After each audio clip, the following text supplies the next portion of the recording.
மக்கா மிஷி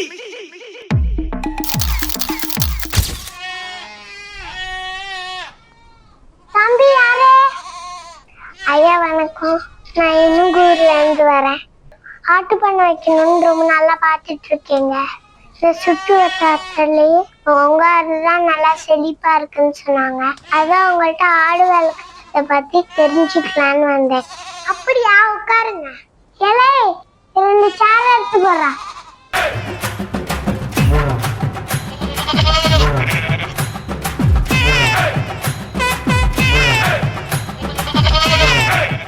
இந்த 2 ஆடும் நல்லா செழிப்பா இருக்கு. என்ன தீவனம் போடுறீங்க? எது வெள்ளாட்டுக்கா கருப்பாட்டுக்கா? கருப்பாட்டுக்கு சொல்லுங்க. கருப்பாட்டுக்கு என்னங்க? பசும்புல்லு, புண்ணாக்கு, கோதுமை தவிடு இதெல்லாம் தாங்க கொடுப்பேன். ஓ, அப்ப வெள்ளாட்டுக்கு அதுக்கும் அதேதாங்க. நைட் எல்லாம் ஆடை எங்க கட்டி போடுவீங்க? எது கருப்பாடுங்களா வெள்ளாடுங்களா? கருப்பாடுங்களா? கருப்பாடுங்கள அங்க ஒரு கொட்டாய் தெரியுதுவாங்க, அங்கதான் கட்டி போடுவேங்க. ஓ, அங்கயா? அப்ப வெள்ளாட்ட அதையும் அங்கதான் கட்டுவேன்.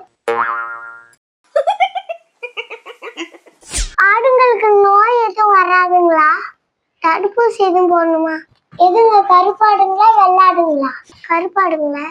கருப்பாட்டுக்கு பிபிஆர் தடுப்பூசி, கோமாரி நோய் தடுப்பூசி, துள்ளுமாறி நோய் தடுப்பூசி, ஆட்டம்மை தடுப்பூசி இதெல்லாம் அந்தந்த காலத்துல போடணுங்க. ஓ, அப்ப வெள்ளாட்டுக்கு அதுக்கும் அதேதாங்க.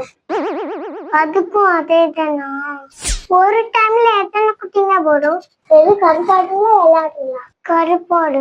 கருப்பாடு ஒரு 2-3 குட்டி போடுங்க. அப்ப வெள்ளாடு அதுவும் 2-3 குட்டி போடுங்க.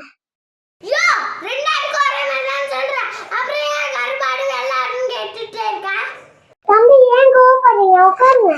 நான் என் ஆட்டை பத்தி மட்டும்தாங்க பேசுவேன். அடுத்தவங்க ஆட்டை பத்தி நீங்க கேட்டாதாங்க சொல்லுவேன். அதனால தாங்க நீங்க எந்த ஆட்டை பத்தி கேக்குறீங்கன்னு ஒவ்வொரு வாட்டியும் கேட்டாங்க. ஓ, அப்படியா? சாரிங்க. நான் கூட 2 ஆடுமே உங்களுக்குன்னு நினைச்சேங்க. சரி விடுங்க, பரவாயில்ல. இல்ல கருப்பாடுதான் உங்களதா? ஆமாங்க. சரிங்க, அப்ப வெள்ளாடு அதுவும் என்னோடதாங்க. ஐயோ, நான் ஆடே வளர்க்கலையா? இப்படி ஒரு முடிவு எடுத்துச்சா?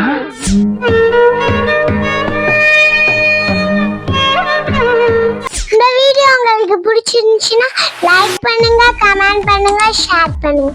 மறக்காம இந்த மக்கா மிஷி சேனலுக்கு சப்ஸ்கிரைப் பண்ணுங்க.